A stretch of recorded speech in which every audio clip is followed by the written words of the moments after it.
Welcome to bird media. నేను వైష్ణవి. తెలంగాణ రాజకీయాల్లో ఇటీవల పరిణామాలు గులాబీ పార్టీ నేతలను తీవ్రంగా నిరాశకు గురి చేస్తున్నాయి.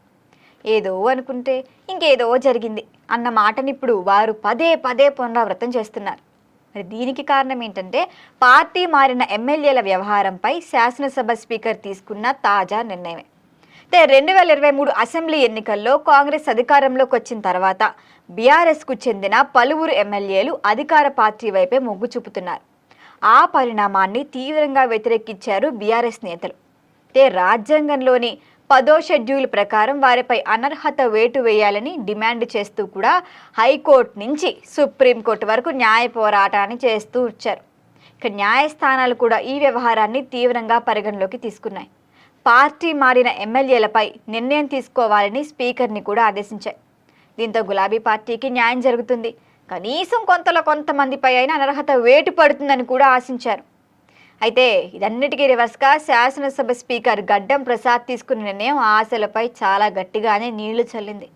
పార్టీ మారినట్లు స్పష్టమైన ఆధారాలు చూపించలేకపోయారు అనే ఒక్క కారణంతో 5గురు ఎమ్మెల్యేలపై దాఖలైన అనర్హత పిటిషన్లను ఆయన కొట్టేయటం జరిగింది. తెల్లం వెంకట్రావు, బండ్ల కృష్ణమోహన్ రెడ్డి, గూడెం మహిపాల్ రెడ్డి, ప్రకాష్ గౌడ్, అరికెపూడి గాంధీపై చర్యలు తీసుకునేందుకు కూడా తగిన ఆధారాలు మా దగ్గర లేవు కాబట్టి చర్యలు తీసుకోలేవని కూడా స్పీకర్ తీర్పునిచ్చారు. సాంకేతికంగా వారు ఇప్పటికీ గులాబీ పార్టీలోనే ఉన్నట్లుగా ఆయన పేర్కొనటమే ఇప్పుడు రాజకీయ వర్గాల్లో చర్చనీయాంశంగా మారింది. మొత్తం 10 మంది ఎమ్మెల్యేలపై అనర్హత పిటిషన్లు దాఖలయ్యాయి. వీరిలో 8 మందికి సంబంధించి విచారణ ఇప్పటికే పూర్తయింది. అంటే 2 పైన కడియం శ్రీహరి, దానం నాగేందర్, ఇంకా వాళ్ళ విచారణ మాత్రం కొనసాగాల్సి ఉంది. అయితే ఇక బుధవారం 5గురుపై తీర్పు వెలువడగా మిగిలిన కాల యాదయ్య, సంజయ్, శ్రీనివాస్ రెడ్డిపై గురువారం అయితే నిర్ణయం వెలువడే ఛాన్స్ ఉందని తెలుస్తోంది. మరి ఈ నేపథ్యంలో బీఆర్ఎస్ నేతలు మళ్ళీ సుప్రీంకోర్టును ఆశ్రయించారు. స్పీకర్ నిర్ణయాన్ని సవాల్ చేస్తూ పార్టీ మారిన ఎమ్మెల్యేలపై చర్యలు తీసుకోవట్లేదు ఎందుకు అని, తీసుకోండి అని కూడా వారు అత్యున్నత న్యాయస్థానంలో పిటిషన్ వేశారు.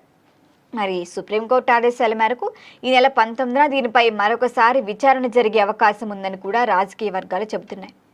మరి ఇక్కడ రాజకీయ విశ్లేషకుల అభిప్రాయం ప్రకారం స్పీకర్ తీసుకున్న నిర్ణయం తర్వాత ఈ ఎమ్మెల్యేలు కాంగ్రెస్ పార్టీలోనే కొనసాగుతారని కూడా భావిస్తున్నారు. మరి బీఆర్ఎస్ న్యాయ పోరాటం ద్వారా కాంగ్రెస్పై ఒత్తిడి తెచ్చే ప్రయత్నం అయితే చేస్తోంది. ఆ ప్రయత్నం కొంతవరకు ఫలించినప్పటికీ తుది నిర్ణయం మాత్రం గులాబీ పార్టీకి అనుకూలంగా రాలేదు.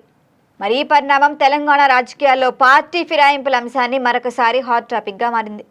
ఒకవైపు న్యాయస్థానాల ఆదేశాలు, మరొక వైపు స్పీకర్ స్వతంత్ర నిర్ణయం. ఈ రెండింటి మధ్య గులాబీ పార్టీ చిక్కుకుపోయింది అన్న అభిప్రాయం అయితే వినిపిస్తోంది.